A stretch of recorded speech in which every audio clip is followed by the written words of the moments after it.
ng Diyos na patuloy na nararanasan natin na nagmumula sa Kanya. Muli po, nais kong hilingin na buksan natin ang ating mga Biblia sa Bagong Tipan, sa isinulat po ni Apostol Paul sa Ikalawang Timoteo,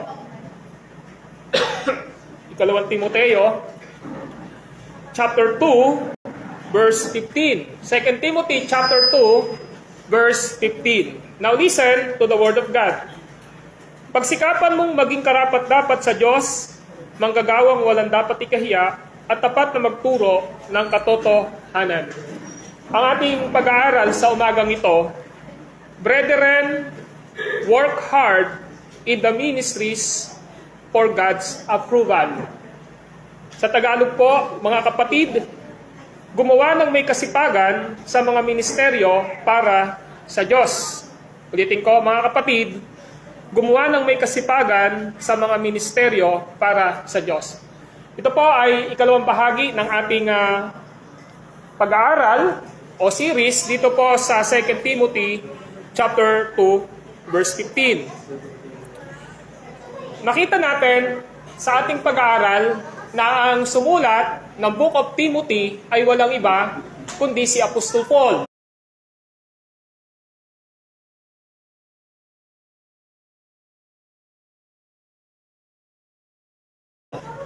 Nang isinulat niya ito, si Apostol Paul ay nasa kulungan na ang tawag ay dangyon. Ibig sabihin siya ay nasa ilalim ng lupa at doon ay naghihintay ng kanyang final judgment dahil sa kanyang pagkapataw sa kanya na lumabag siya sa mga aral ng mga Hudyo at ng mga Pariseyo noong panahong iyon.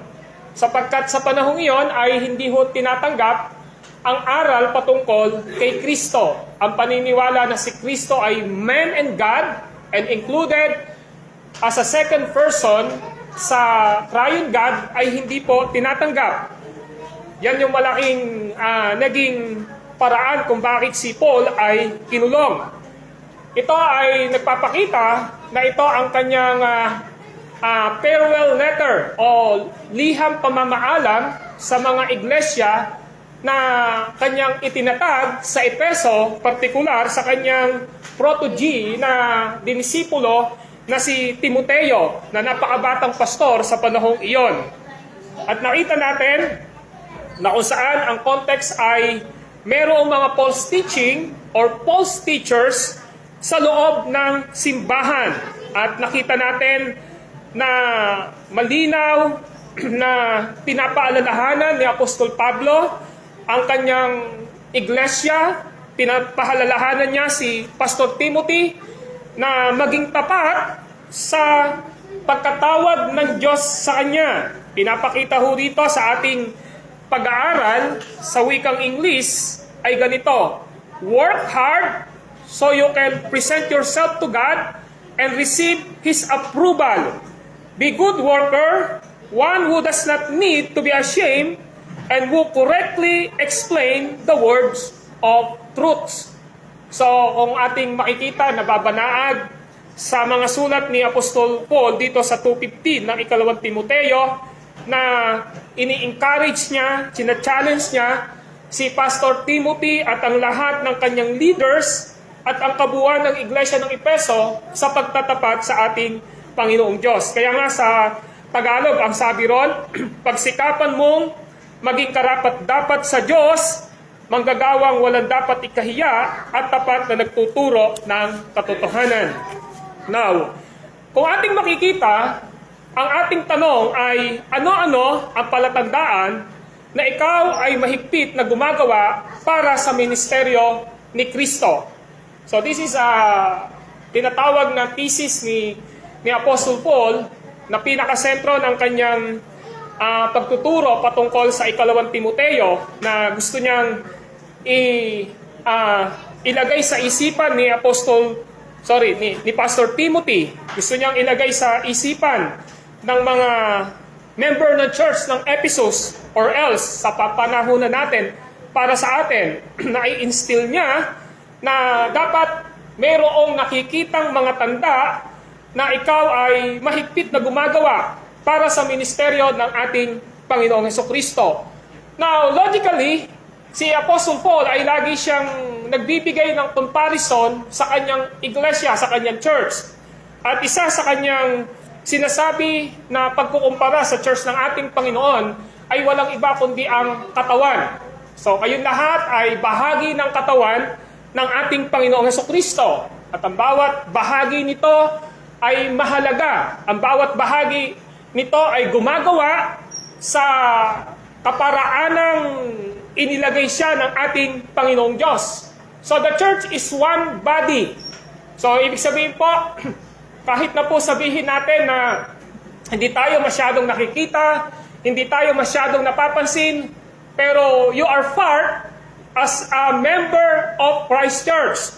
At sa pagiging member mo, ay bahagi ka sa pagganap ng tungkulin sa purpose ng Diyos sa kanyang iglesia. Hindi naman po ulit sinabi na ikaw ay hinliliit lang, ay hindi ka mahalaga sa katawan ng katawan. Mahalaga ang hinliliit.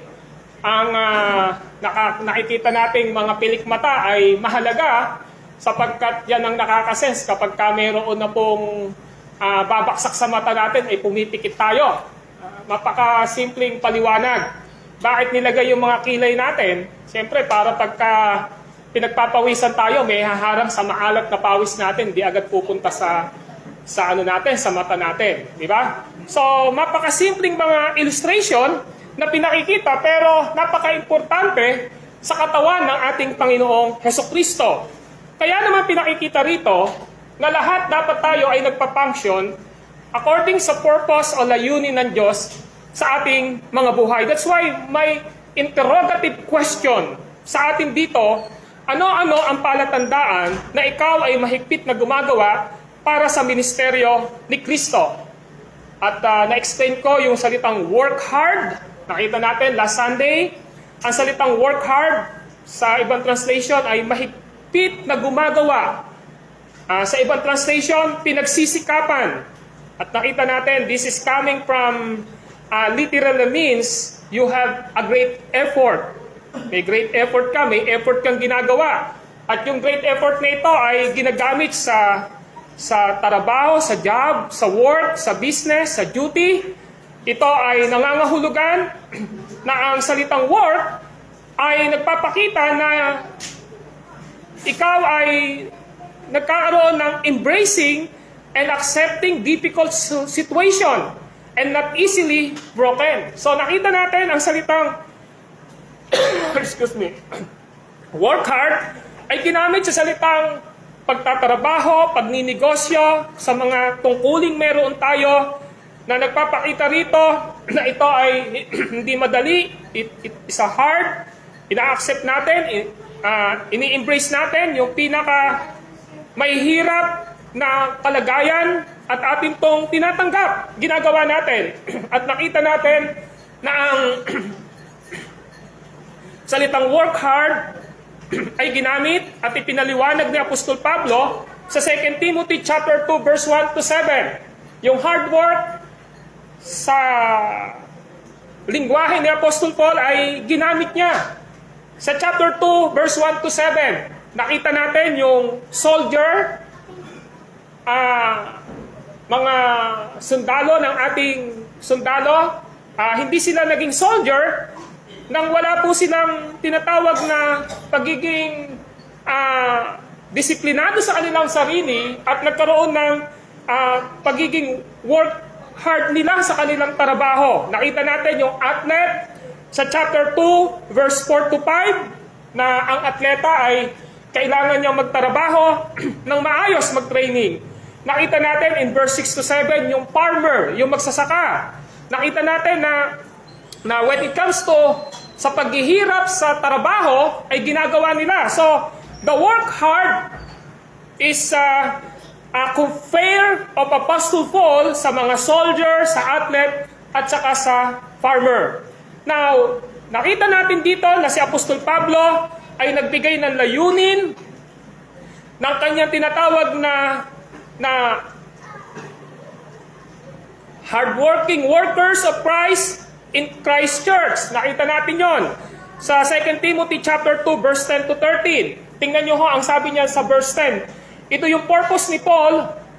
Bakit siya nagtitiis? Bakit siya gumagawa ng kanyang tungkulin? At gusto niyang ito din ang maging puso at karakter ng church ng Efeso sa pangunguna ni Pastor Timothy at lahat ng leaders at members nito. Sabi ng verse 10 ng chapter 2 ng ikalawang Timothy, pinagtitiisan ko ang lahat ng bagay, alang-alang sa mga hinirang ng Diyos, upang magtamo rin sila ng kaligtasan mula kay Kristo Jesus at walang hanggang kalwalhatian. So, ang pagiging matiisin ni Apostle Paul, kung bakit siya nakabilanggo, ay alang-alang sa kaligtasan ng mga taong hinirang ng Diyos Ama.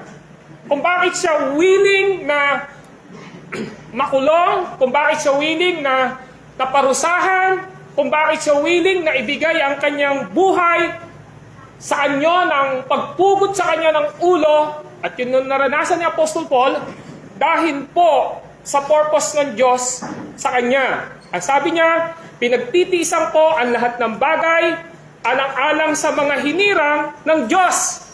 Bakit po? Upang magtamo sila ng kaligtasan mula kay Kristo Jesus.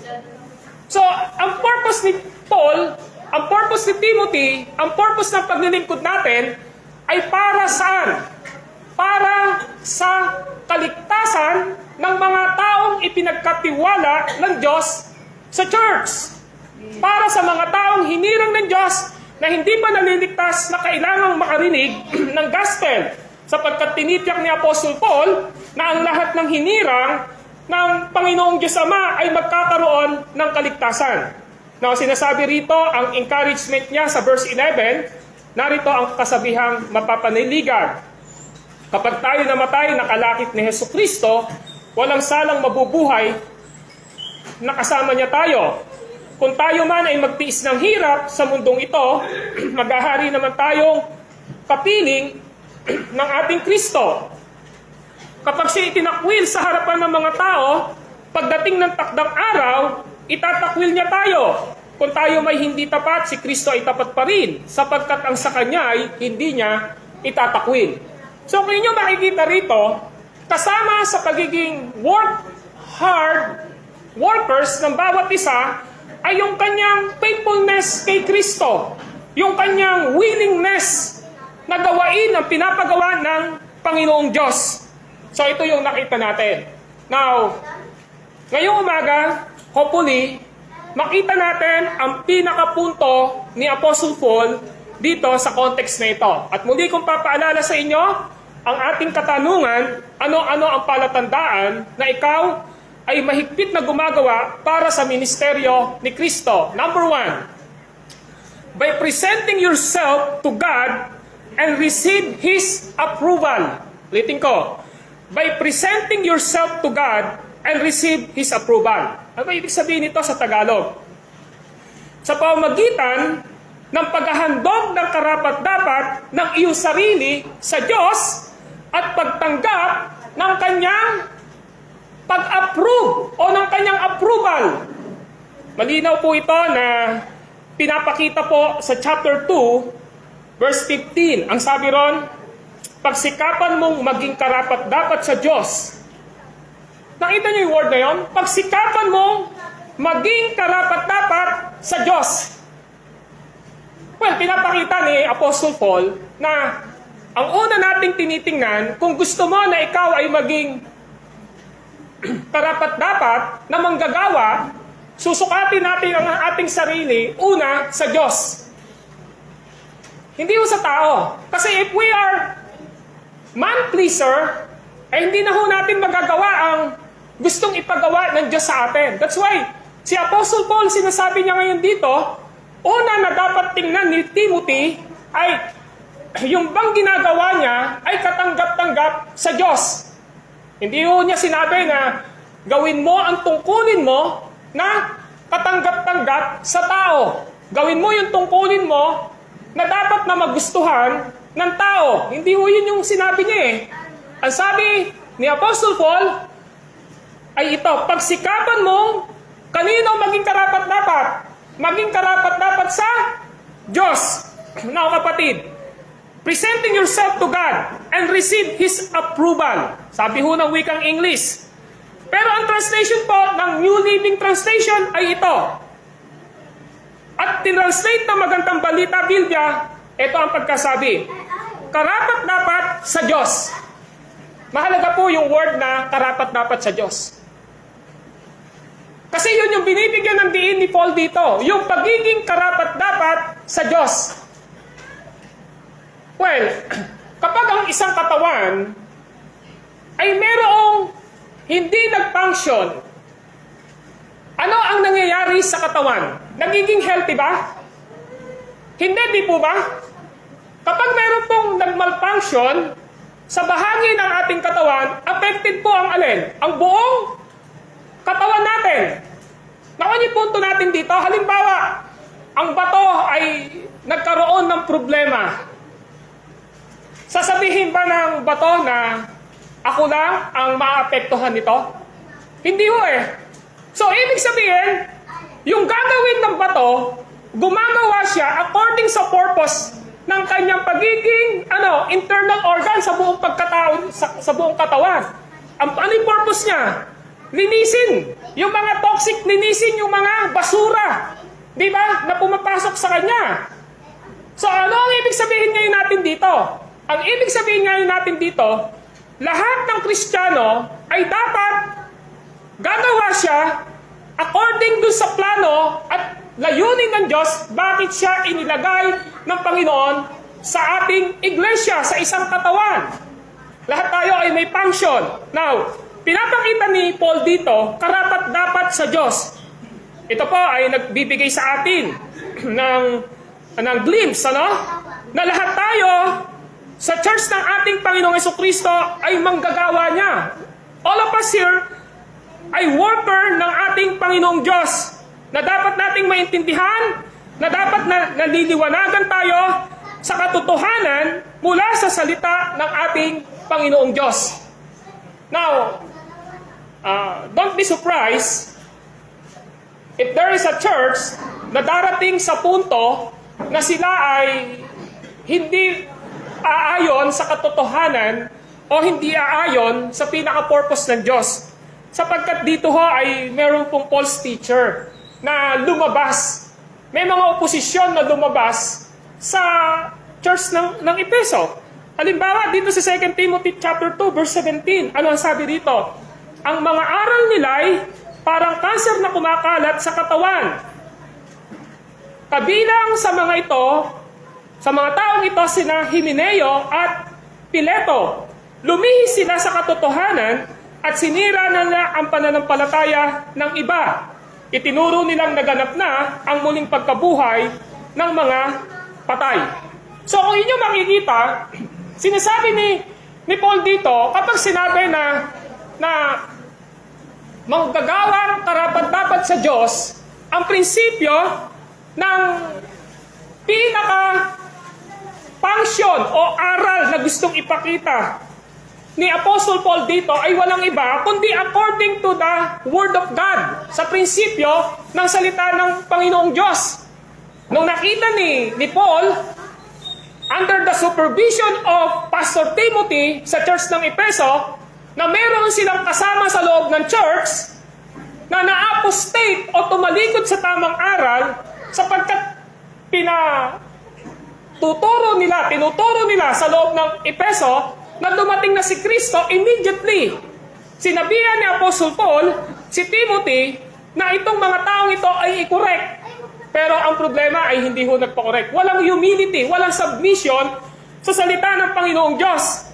Kaya ang sabi rito, ang mga aral nila ay parang kanser na kumakalat sa katawan. In verse 16, ang sabi ron, iwasan mo ang walang kabuluhan. Sinabi niya ron, ang mga aral nila ay parang kanser na kumakalat sa katawan. Kabilang sa mga taong ito sina Himeneo at Pileto. Lumihis sila sa katotohanan. So ano ibig sabihin? The parameter in the church is the Word of God, salita ng Panginoong Diyos. So, ibig sabihin, yung worker na sila Timothy at yung mga leadership sa Ephesians Church, magiging karapat-dapat sila kay God, magiging karapat-dapat sila sa Diyos bilang tagapaglingkod at bahagi ng katawan kapag ginagawa nila ang salita ng Panginoon in a whole as a church. Yun yung gusto ipakita rito. Kaya ang isang tao, nagiging kalugod-lugod ka sa Panginoong Diyos kapag ka sa iyong puso, despite na mayroong mga obstacle, mga nagiging hadlang, sa kabila ng may mga weakness pa tayo, na lagi tayong tinutulak ng banal na Espiritu na magnasa na ang katotohanan ang siyang maging prinsipyo ng ating pamumuhay. Well, siguro kung nag-repent lang sana rito sila Himeneo at Pileto at nagpa-correct sila, hindi ho siguro ma-excommunicate sa church na ito. And well, dito nga din po sa chapter 1 verse 15, mayroon pong mga naging makasanlibutan na iniwanan na si Apostle Paul dahil nahumaling po sa takbo ng sanlibutan. Ang sabi doon sa 1:15 ay ito, hindi lingid sa inyo na ako'y tinalikdan na ng lahat ng nasa Asia, pati na si Pigeleo at Hermogenes. So tinalikuran si Paul. Tinalikuran si Apostle Paul. So there are so many instances sa ministry ni Apostle Paul na iniwanan siya ng maraming Kristiyano na nagpro-profess nung una because of his being restricted to the Word of God. Siguro na-open sila kapag nangangaral si Apostol Pablo. Kapag nakita ni Paul na ang teaching ay hindi according to the Word of God, ang ginagawa niya, kinukorek niya agad. That's why, mapapansin natin ngayon dito, para kay Paul, Timothy, eto yon. Maraming tao ang hindi gugusto sa'yo when you say the truth. Totoo naman yun eh. Kapag nagsabi ka ng katotohanan, may mga tao hindi matutuwa sa'yo. Tama po ba? Dahil yun yung kalakaran ng mundo eh. Kaya sinasabi ni Paul ngayon dito, kung gusto mo na maging karapat-dapat sa Diyos, ituro mo ang katotohanan. Kung gusto mo na maging karapat-dapat sa Diyos, huwag mong inkompromiso ang katotohanan. Kung gusto mong maging karapat-dapat sa Diyos, by grace of God, despite na may mga weakness ang mananampalataya, i-desire mo sa iyong puso na mamuhay sa kalooban ng Panginoong Diyos at kung kinakailangang may i-correct sa buhay ng bawat isa, ay matutong maging humble at magkaroon ng spirit of humility upang na sa ganon ay maitwid sa mga kamaliang meron sila. So that is what Apostle Paul trying to give emphasis dito sa ating pinag-aaralan na ito. Na sinasabi niya ngayon dito, manggagawang walang dapat ikahiya. Ang sabi niya, karapat-dapat sa Diyos. Now, the word approval, tingnan natin yung word na approval, ang salitang approval carries the idea of being tried and true, or tested and proven genuine. Now listen, Tagalogin ko po, sabi rito, ang salitang approval, Mapaka-common na salitang approval. Di ba? Kuwari, nag-loan ka sa inuutangan mo na lending. Ano yung hinihintay mo na salita? Ano pa? Sabi ng na-approve po yung inyong hinihiram. Ano yung mararamdaman mo? Masaya. Pero bago ka i-approve, meron ba silang ginagawa? Meron. Yung iba kaya na-approve, nagsisinungaling. Di ba? Pero ang una nilang hahanapin sa'yo, may kakayanan ka ba na magbayad sa kanila? Tama po ba? May resources ka ba na makakapagbalik para sa kanila?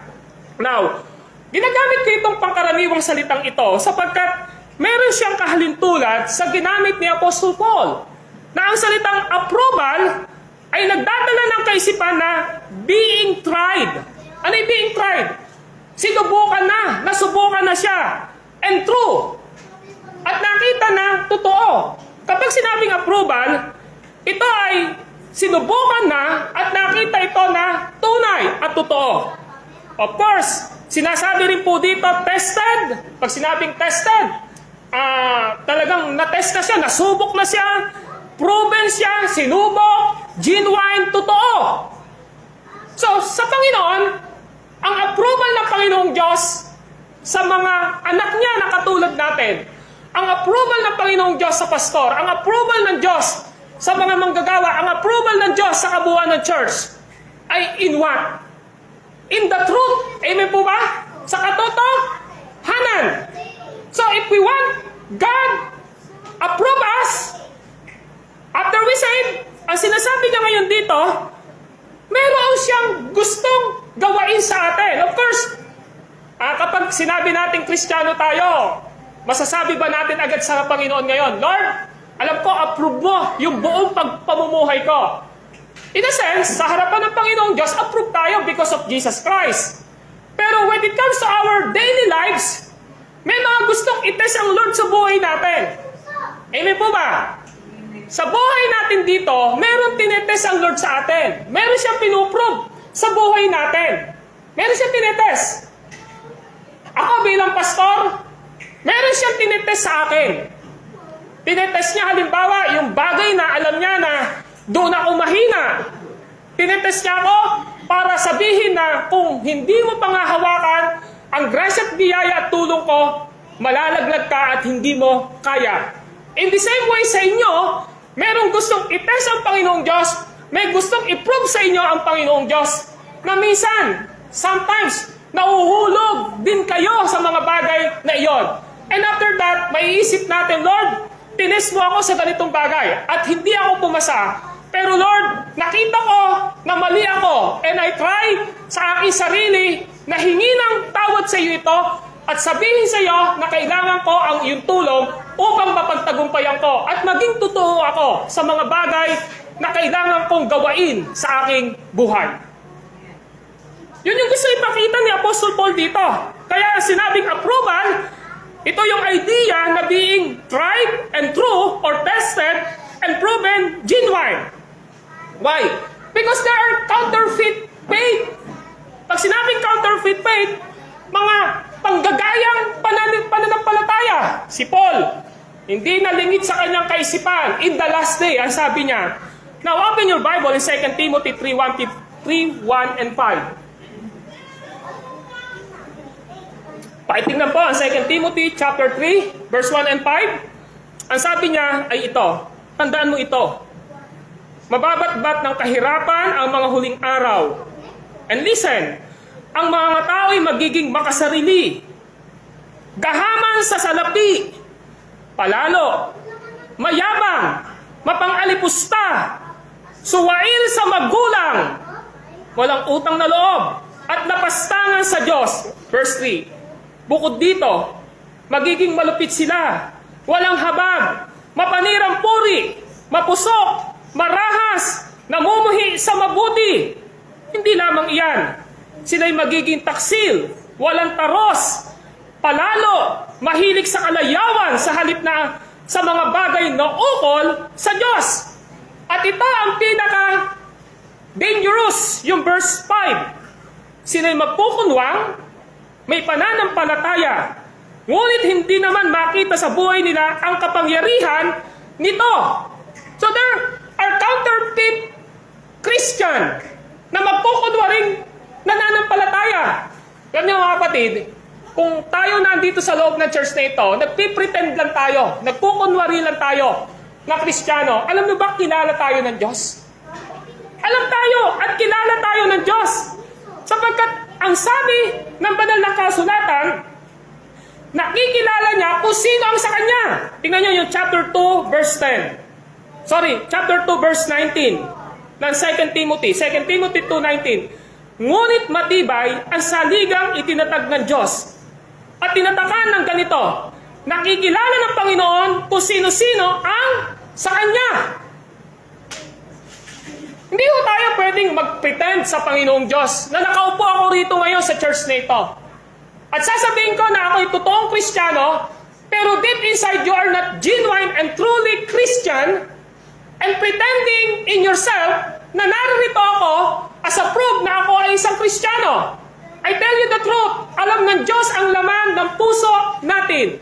Alam ng Diyos kung totoo tayong anak niya at alam niya kung ang puso natin ay totoong ni-regenerate, binago ng Panginoong Diyos. That's why pretending in faith is a very dangerous. Kaya ang sabi niya sa chapter 3, verse 5, sila'y magpukunwang may pananampalataya. Ano ba ibig sabihin ng salitang pagkukunwang o kukunwari? This is a pretension, di ba? Nagpipretend ka. You are looking Christian, but your inside, you have no experience, regeneration, o born-again experience. Kaya sinasabi ni Apostle Paul, sila'y magpukunwang may pananampalataya. At kapag nagpukunwari po ng may pananampalataya ang isang tao, yung verse 1 hanggang verse 4, literally makikita sa kanilang buhay. Ano yung makikita sa kanila? Sa verse 1, makasarili sila. Gahaman sila sa salapi.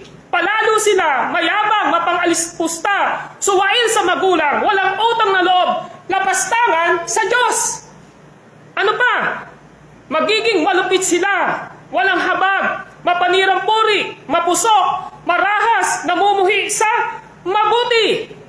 Hindi lamang iyan, sila'y magiging taksil, walang taros, palalo, at mahilig sa kalayawan, at walang makadiyos na bunga sa kanilang buhay. Sila ang mga taong nagkukunwang may pananampalataya.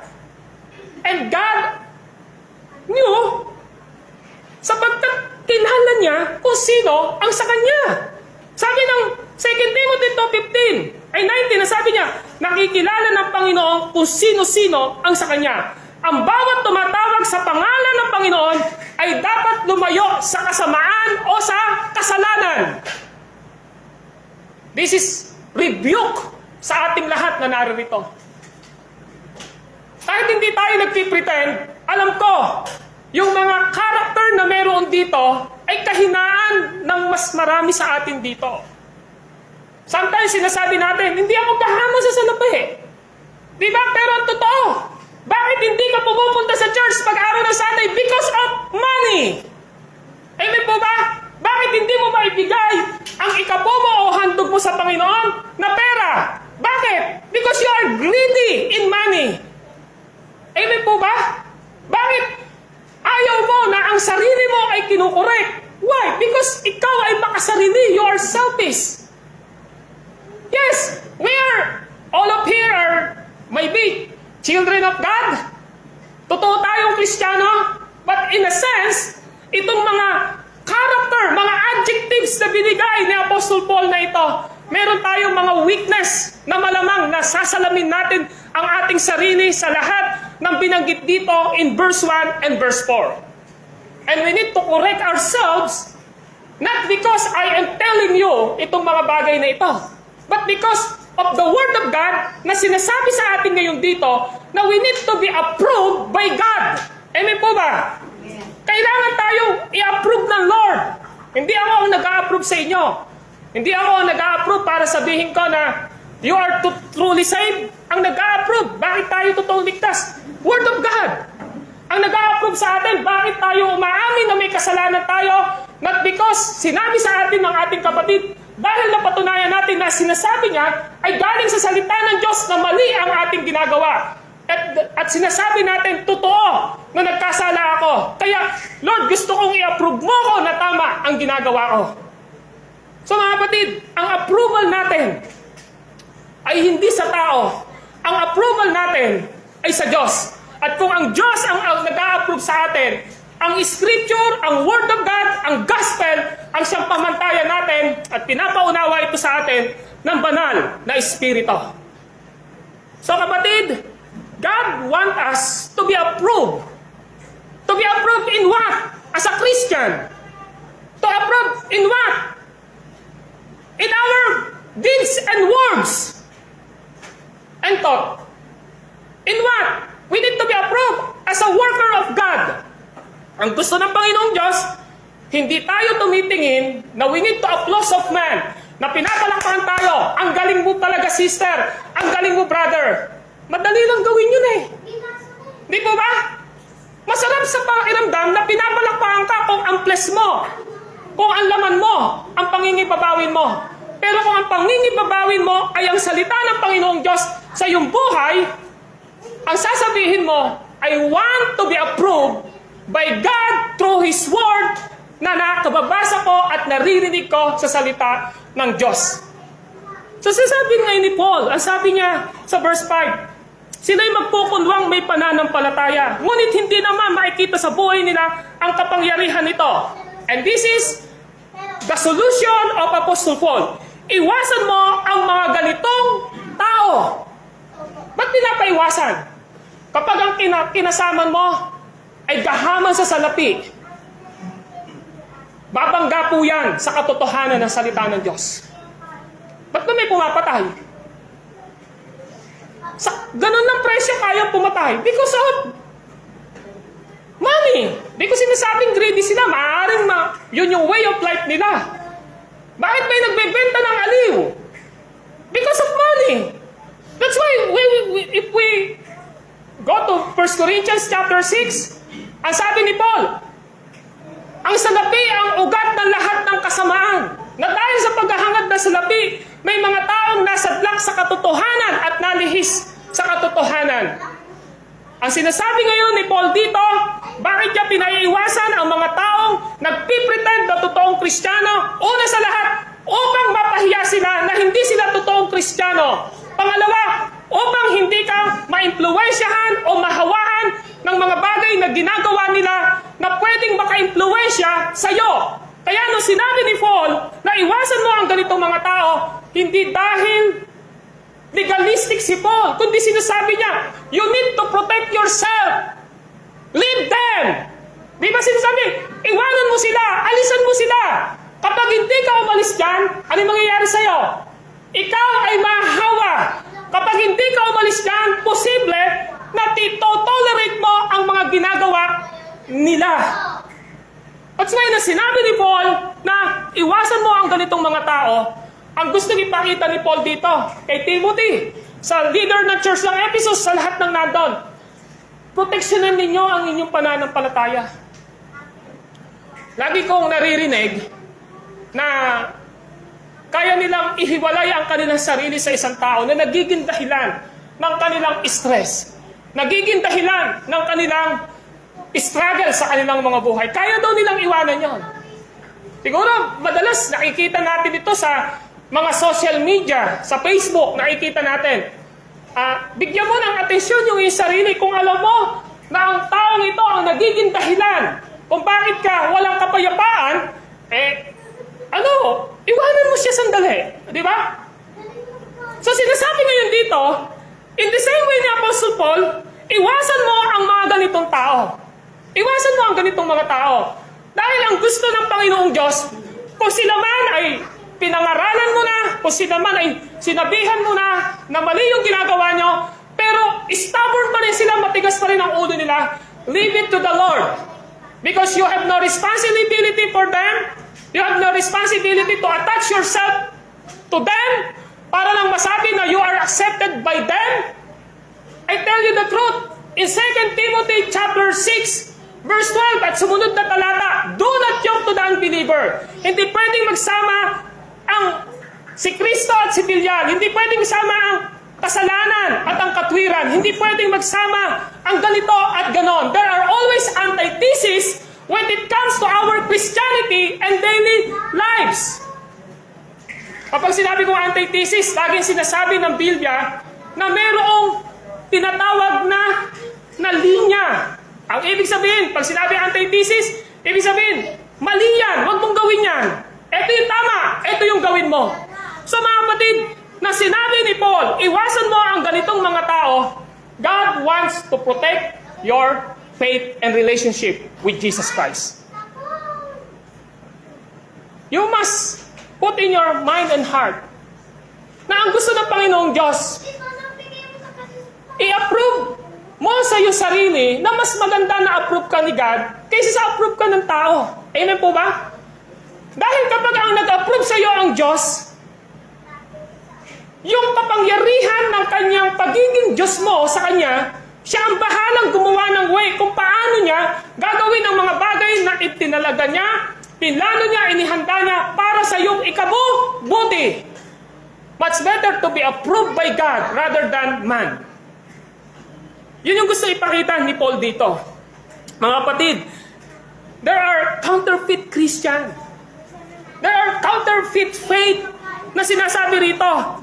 Alam nyo, in 2 Timothy chapter 4, verse 3 to 4, ito ang sabi sa 3 to 4. Now listen, in 2 Timothy chapter 3, verse 3 to 4, ang sabi niya, sapagkat darating ang panahon, hindi na nila pakikinggan ang wastong aral.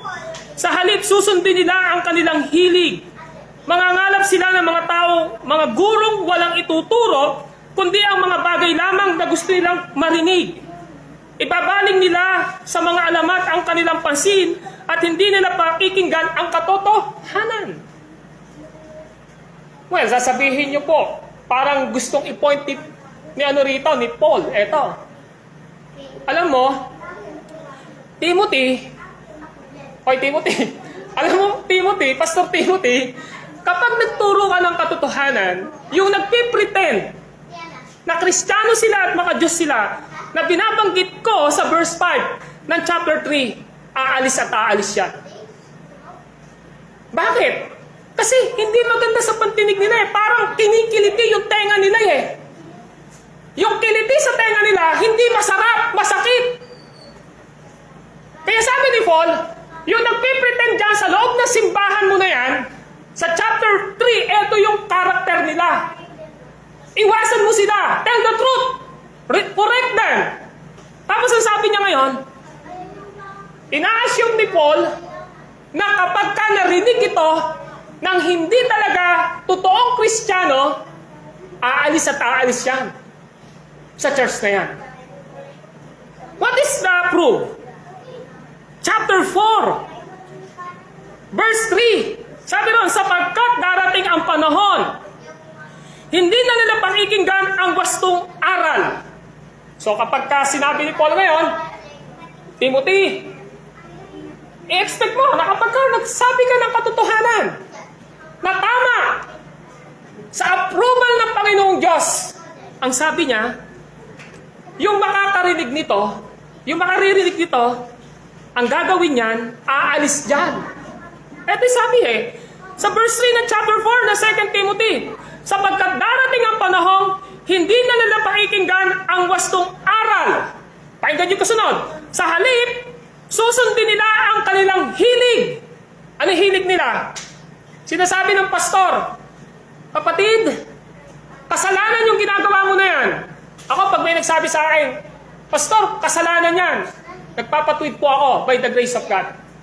Nagpapakorek po ako. Kapag ang isang pretending Christian ay sinabihang mali ang ginawa mo na yan, hindi mo nila susundin yun. Ang susundin nila, yung gusto ng laman nila. Kaya ang sabi ngayon dito, ito, aalis sila sa church. Hindi nila pakikinggan yung katotohanan tinuturo ni Timothy. Kaya ang kasunod, mangangasalap sila ng mga gurong walang ituturo, kundi ang mga bagay lamang na gusto nilang marinig. Pupunta sa ibang church yun. Kasi bakit? Kasi nga naman, mayroong church na nangangaral na ayaw i-touch yung kasalanan, ayaw ipangaral yung sin, ayaw ipangaral ang impyerno, ayaw ipangaral na kapag naging Kristiyano ka, may sakripisyo. Maraming church na ganyan na pag pumunta ka, ang gagawin sa'yo, health and wealth gospel ang ituturo, o kaya naman ay self-improvement ang ituturo sa'yo, positive thinking ang ituturo sa'yo, what you confess, manifest. Yan ang sasabihin nila sa'yo. Kasi nga, lahat na ngayon ay gusto ng laman natin. Yung kahit na gumagawa ka ng kasalanan, ayaw bang i-touch? May sino ba naman ang hindi makakagusto nun? Isipin mo, church, hindi mo marinig yung ginagawa mong kasalanan, naririnig mo kinukorek ng Biblia sa bibig ng mga ngaral. Sabi ng Apostle Paul, darating ang araw na ganyan. Ang gusto lang ng mga yan, yung gusto nilang marinig, yung makakabuti sa kanya, yung makakapabor sa kanya. Kapag yan, kinurek mo yan, hindi na magpapatuloy yan. Aalis yan sa loob ng simbahan mo. Kaya nga may umalis Di ba sa chapter 2, iniwanan na si Paul? Kanina sinabi ko. So sinasabi niya ngayon, itong mga taong ito, ang gusto lang yan ay yung kumikiliti sa tenga nila. Kikilitiin yung tenga nila. Nakakita na ba kayo na yung baby, habang nakahiga, kinikiliti nung nanay, tuntua yung baby, di ba? Tama po ba? Minsan po, sarap na sarap akong kutkutin yung tenga ko. Eh, nag-uwi yung asawa ko, iba-ibang klase ng pang ano eh. Isang ganon, pang ganon. Gaganunin ko, may malaki, may maliit. Eh habang ginaganon ko makate, nasasarapan ako. Hanggang sa dumating yung punto, isang umaga, masakit na yung tenga ko, nung pala namamagana. Ibig sabihin, hindi ho lahat ng nakakakiliti, masarap, tama po ba? Ang ibig sabihin dito, ni Apostle Paul, yung mga tao na ang hangad lang ay masiyahan sa kanilang mga naririnig, yun yung mga tinatawag na man-pleaser. Eh kapag pastor ka, na ikaw ay nirerentahan ng mga member mo, pastor, wag mong ipipreach yung hell katulad ng pag-aaral natin kanina sa Sunday School. O ano, sinabi niya sa akin, kanina, pastor, parang ang bigat ng pangangaral mo ngayon. Pastor, parang humuhugot ka sa malalim na aral na salita ng Panginoong Diyos. Eh kapag kaganon ho ang naging pananaw natin, nirerendahan po ang pastor na nilagay ng Panginoong Diyos na nakakaalam na salita ng Diyos na inaaral niya na dapat marinig, mag-edify, mag-correct, mag-transform sa buhay ng isang Kristiyano. And Apostle Paul was expected na mangyayari ito sa church ng Efeso. Kaya ang sabi niya, sapagkat darating ang panahon, hindi na nila paikinggang ang wastong aral, sa halip susundin nila ang kanilang hilig, mangangalap sila ng mga gurong walang ituturo, kundi ang mga bagay lamang na gusto nilang marinig. Kasabi ni Paul, expect mo yan, Timothy. So mga kapatid, ang gustong ipakita sa atin ngayon dito, ang marka ng tunay na naligtas, na approve sa ating Panginoong Diyos, ay nagsasubmit sa salita ng Diyos. Nothing else, nothing more. Gusto mo ba na maging approve, katanggap-tanggap sa Diyos? Ang parameter at ang basis na dapat na maging manual ng buhay natin ay salita ng Diyos. 2 Timothy chapter 3. At dito po ako magtatapos, verse 15 to 17. 2 Timothy 3:15 to 17. Ang sabi rito, mula pa sa pagkabata, alam mo na ang banal na kasulatan ay nagtuturo ng daan ng kaligtasan sa pamamagitan ng pananalig kay Kristo Jesus. Verse 16, lahat ng kasulatan ay kinasihan ng Diyos. Magagamit sa pagtuturo ng katotohanan, sa pagbubulaan sa maling aral, sa pagtutuwid sa likong gawain, at sa pag-akay sa matuwid na pamumuhay. So, ibig sabihin, ang katotohanan ay nasa Panginoong Diyos. Gusto ba nating maging approved kay Lord? Yung sarili natin, yung buhay natin?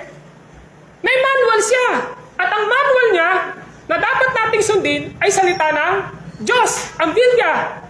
Ngayon, ang Biblia, hindi lang gusto ng Panginoong maligtas ka dahil sumampalataya ka kay Kristo. Yun yung pinaka-basic. Sumampalataya ka kay Kristo dahil pinangaral siya, tinuro siya ng Scripture, at ikaw ay naligtas. That's good. Pero tapos na po ba doon? Hindi. Dahil ang sabi ng verse 16 ay ito, ang lahat ng kasulatan ay kinasihan ng Diyos. Saan daw magagamit? Saan daw po magagamit? Sa pagtuturo ng katotohanan.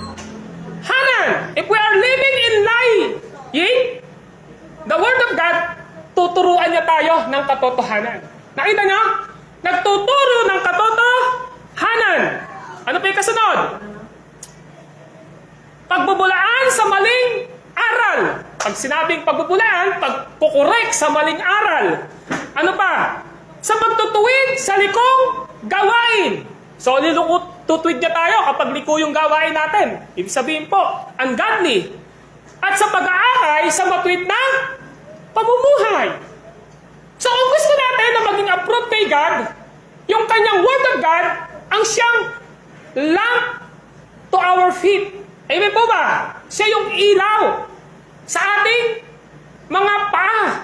Kung gusto natin na itweet niya tayo, the Word of God is the hammer nag-iinstruct sa atin. The Word of God is compass in our lives. Siya yung nagtuturo sa atin kung saan tayo dapat lumakad. And that is the typology of the Scripture. So if you want na maging katanggap-tanggap sa Panginoong Diyos, ang sabi niya, Scripture, Word of God, ang dapat na maging basis sa buhay ng isang iglesia. Kaya ang sabi niya ngayon, sa verse 17, sa gayon, ang lingkod ng Diyos ay magiging handa sa lahat ng mabuting gawain. So, what is the purpose of God? Kung bakit niya tayo in-approve? In-approve niya tayo na maligtas dahil kay Kristo. In-approve niya tayo na yung buhay natin, sa verse 16, naririto, because of His Scripture. And what God expecting sa ating lahat na naririto? Yung good works makikita sa buhay natin. At sabi ron sa verse 17, sa gayon, ang lingkod ng Diyos, tayo po yon, ay magiging handa sa lahat ng mabuting gawain. May good works po na lumalabas sa atin. At ang good works na yun ay walang iba kundi bunga ng salita ng Diyos na nilalagay ng banal na Espiritu upang mamuhay tayo sa kalooban at kagustuhan ng Diyos. At sa ganung paraan, ina-approve tayo ng Lord na totoong anak niya, totoong church, totoong naglilingkod, at totoong sumusunod sa Panginoon by His grace. And what is my pastoral point? This is my pastoral point. When we are submitting ourselves to the Word of Christ, we receive Christ's approval. Sa Tagalog po, kapatid, kapag tayo ay nagpapasakop sa ating mga sarili sa salita ni Kristo, tayo ay tinatanggap ni Kristo na approve para sa Kanya. Our measurement to presenting ourselves to God is Christ's righteousness and His Word. Yan yung pinaka-basic. Pinipresenta natin, ang sukatan natin kung bakit tayo ngayon nagpipresenta sa Diyos na tinatanggap niya tayo ng ating Panginoong Diyos dahil lamang kay Kristo, dahil lamang sa Kanyang katwiran, dahil lamang sa Kanyang mga salita.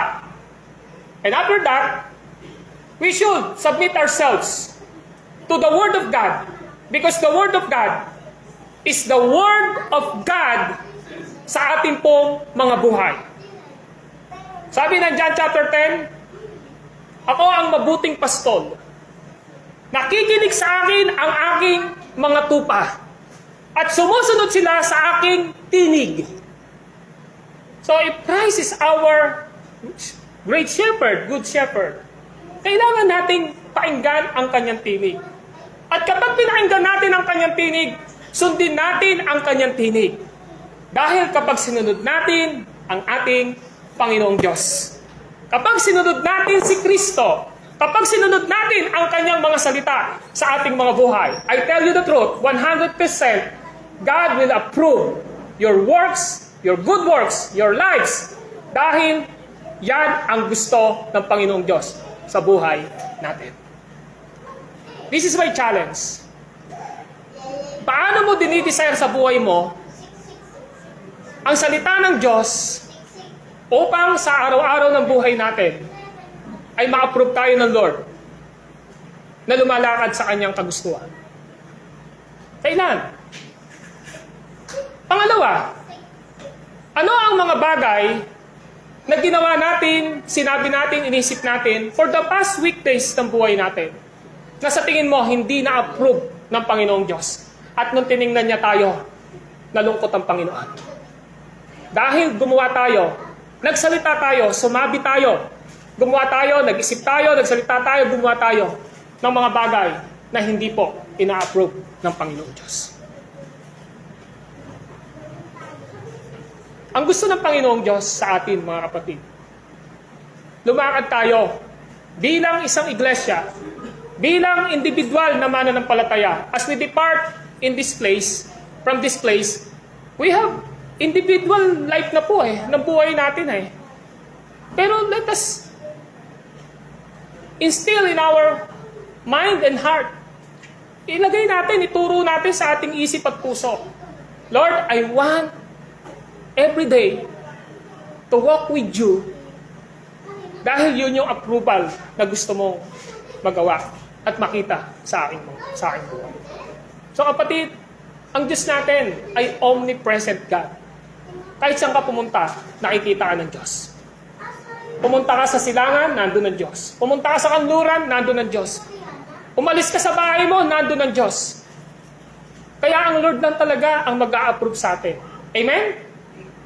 Alam natin na lahat ng ginagawa natin, nakikita ng Diyos because He is omniscience. Alam ng Diyos. Kaya wala ho tayong maitatago sa Kanya.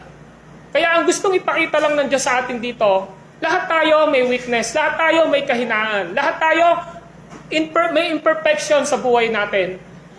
Pero ito yung pagmamahal ng Diyos sa atin na gustong ipakita na tayong lahat na narito because of this word, let us confess sa Panginoong Diyos yung mga bagay na alam natin na hindi tinatanggap ng Panginoong Diyos. Let us pray. Panginoon po naming Diyos na banal at makapangyarihan sa lahat, kami po ay nagpapasalamat at nagpupuri sa iyo sapagkat ang salita niyo po ay matalim katulad ng espada, mabisa, nagtutuwid, nagbibigay ng liwanag, nagbibigay ng direksyon, nagbibigay ng lahat ng kailangan na karunungan sa aming mga buhay. Panginoon, ninanais niyong sabihin sa amin ngayon na ang gusto niyo makita sa buhay namin ay maging approve kami sa iyo dahil sa biyaya at awa ninyo ay pinipilit at ginagawa naming sumunod sa inyong kalooban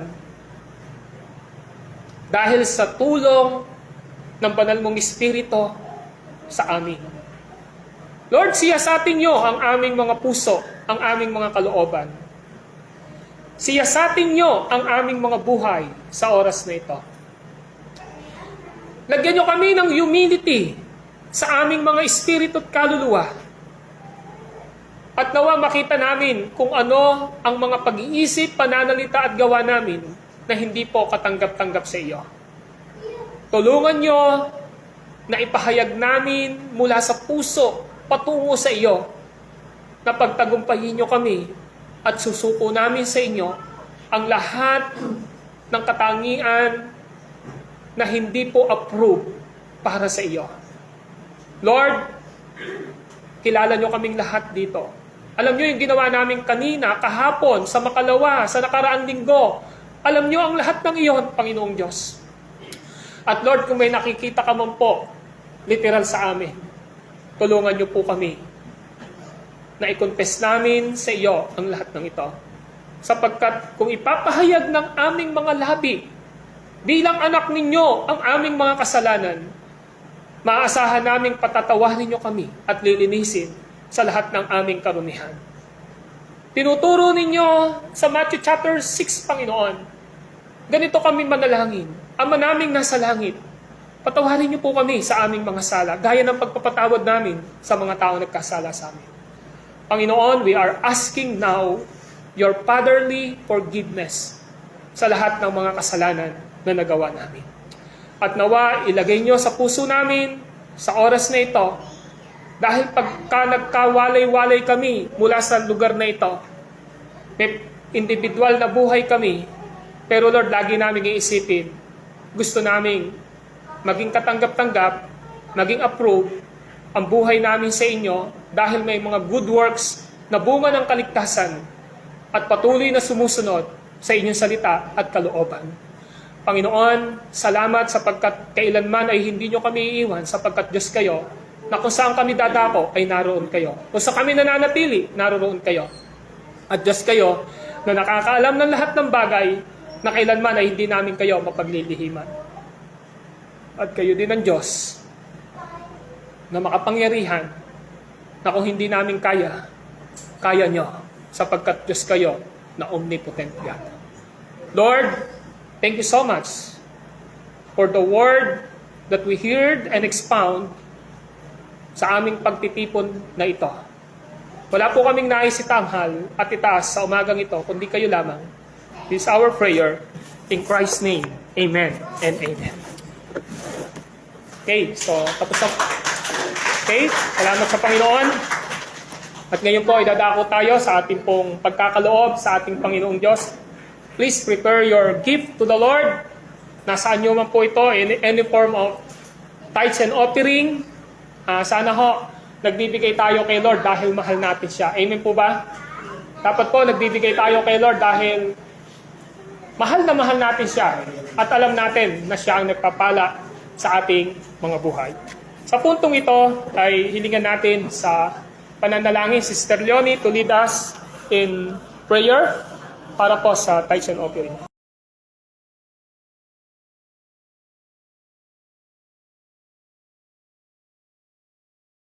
Ating lahat at salamat sa Panginoon sa pagkakataon na pinahintulutan niya muli tayo na magkasama-sama sa dakong ito.